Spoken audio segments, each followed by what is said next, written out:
Morning, everyone. Sabah al-khair. You guys awake?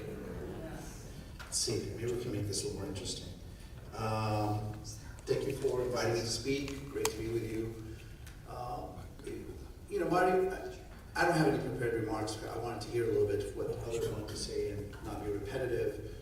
And really what I'm sharing with you is based on my personal experiences. Number one, I was born in Syria. I grew up in Damascus. We immigrated when I was a teenager to the US. So I'm really a product of both worlds.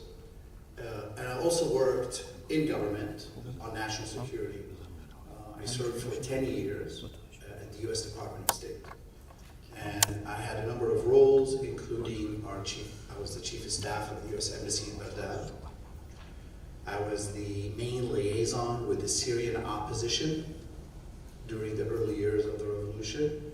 And I was the senior advisor to US Ambassador to the United Nations Samantha Power on the Middle East. And I've had a chance to see really the formulation of US policy at the working level and at the senior level. I've drawn my own conclusions that are continuously evolving about why does the United States do what it does in the world. And really it comes down to a very simple conclusion. For me, it's people. When we say the United States does, or the United States should do, what we really are saying is people need to do X. And I'll come back to this point and what that means for those of us who care about reform, good governance, accountability, combating corruption, and true human development in the Arab world. A region of 450 million people, right? Which seems to remain as an exception to the drive toward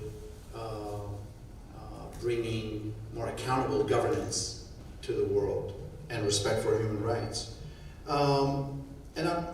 These are things you all know. US policy is generally driven by legacy issues in the Arab world, whether it is a desire to protect the state of Israel, to work with the state of Israel, to keep Israel as has a more competitive advantage over its neighbors, but also, access and the free flow of energy, not just to the US, but to the global markets, right?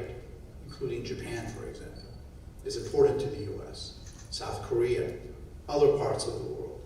Geographically, the region is important for obvious reasons, so having this region be stable and not a source of conflict is important. But also more recently, relatively speaking, is the legacy of 9/11 and the war on terror. So combating terrorism, preventing it from emerging, or at least mitigating against it. Not having another 9/11 happen under the watch of any future president is a real thing. And that's something that drives and informs a lot of the decision making that you've seen and you'll continue to see. But also there's culture. I go back to people. By culture, I mean the way the region is seen, perceived, and thought about. And that's going to be informed by the personal experiences of the people making the decisions. Again, it's a simple concept, but it's very powerful. So when I was in government, all too often in national security meetings, and usually these were mid-level meetings, but I was on the sidelines of some very serious meetings of very senior people. And all too often, I was the only one who was an Arab and or a Muslim. And we are talking about a region that is predominantly Arab and Muslim. But more importantly, values-aligned individuals who are dealing with the region, who genuinely care about the well-being of the people of the region as they cared about, obviously, our interests here in the US. And there is this perception that those are not always compatible. I disagree with that. I think morality is not negotiable. That it works one place, but it doesn't work in another place. Right is right, wrong is wrong. And I know in the days we live in, and the age we live in, sometimes that seems to be difficult to ascertain. But, you know, torturing people, mass sexual violence, dropping chemical weapons on children, making people disappear, is always going to be wrong, irrespective of the context, whether it's a mean or an end. But the reality that I witnessed is the people making these decisions not only don't physically represent the communities they are making decisions about, all too often their values are misaligned. And I was never a deep student of Edward Said, but I think he has a word for it: Orientalism. And in the kind of updated version of Orientalism that we are confronting is a new cadre of foreign policy thinkers within the Democratic and the Republican Party who truly don't identify with the people of the region as people who are worthy or capable of self-rule. And that if they are, bad things may happen. That's Orientalism, right? The United States has spent over $75 billion on Ukraine so far,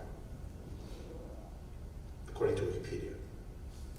And I think it's a totally worthwhile effort. I just want to be very clear about that.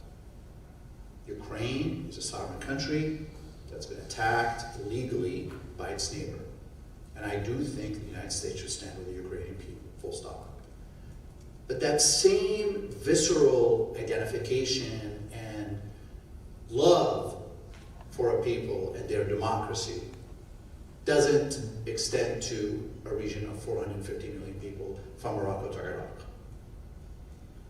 And my only conclusion is simply because we have a lack of representation of values-aligned individuals making these decisions. And so what is the answer to that? And obviously there are other explanations. The people of the region have their own agency. We always forget that. When I was in government and now I'm running a political civic organization, people come to me and say, the US need to do, but remember, those countries have agency, whether it is government or their people, and they have other priorities all too often, particularly the government, some of them that were mentioned, and others, right? They have agency, and they know how to influence and shape the behavior of Western governments that have an electoral timetable, they have elections to win, and Orientalism in their heart. And so we should not underestimate that, and also the differing priorities within communities in the region and the diaspora. And something here I have witnessed and we have to address. When we say the Syrian people want to get rid of Assad, well, a lot of Syrian people want to get rid of Assad. Not all of them. Not all of them in Syria, and not all of them here in the US. Well, the Arab people want democracy. Well, a lot of Arab people want democracy, but not every Arab person wants democracy. In the diaspora here, there are Arab communities that actively support and promote various autocratic rulers for their own reasons. And then between communities, you also have issues, right? Some people like Hezbollah. Some people don't like it. Some people love Iran. Some people hate Iran. Yemen, right? The community is split. And so the Western policymakers see this, and they really don't see clear consensus from where they sit, and usually the people coming to them are not representative of the true sentiments of at least the people and the masses on the ground. They're meeting with rulers, they're meeting with lobbyists, and sometimes with a few well-meaning human rights activists. So all of that is shaping their thinking, Now I would say, I bring it back to people. If this person was a well-grounded, informed, read, traveled, perhaps even a person from the region, or their heritage is from there, or they just identify with the real issues and understand the nuances, they're going to see all of these influences and still, I think, at the end of the day, try to do good by both America and the region. I know I did, and I feel miserably, but that's a separate issue. And so, how do we move from here? Really, if we're talking about should the United States do X, and why is authoritarianism bad for, not just the region, for America, by the way. It is bad for America. January 6th happened because of the war on terror. Donald Trump was elected because we did not do enough to help the Syrian people. And I'm happy to show you how we got from A to Z, but very quickly, the European migration crisis was caused by Vladimir Putin and Assad because they bombed Syria and nobody stopped them, right? That gave rise to right-wing politics in Europe, including Brexit and the empowerment of political right in places like Poland and Hungary and elsewhere. That was used by Trump here to win an election by promising to ban Muslims. That's what's undermining American democracy. And let alone a lot of legacy issues from war on terror, including secret evidence and rendition and all of that degraded our democracy. What we can do about it here is really invest in a new cadre of policymakers and thinkers who are values aligned, who believe that what is good for America and the region is the same, and it needs to be centered on more democratic governance. Notice what I'm saying, democratic governance, not a full-fledged democracy, and respect for human rights. And that means leveraging our collective power in terms of money and votes when it comes to American elections. Because that will have a direct impact on who gets hired in the campaigns and makes it to be the next senior official handling the Middle East for a future administration. I'm happy to continue the dialogue with you, and thank you for giving me an opportunity to speak to you.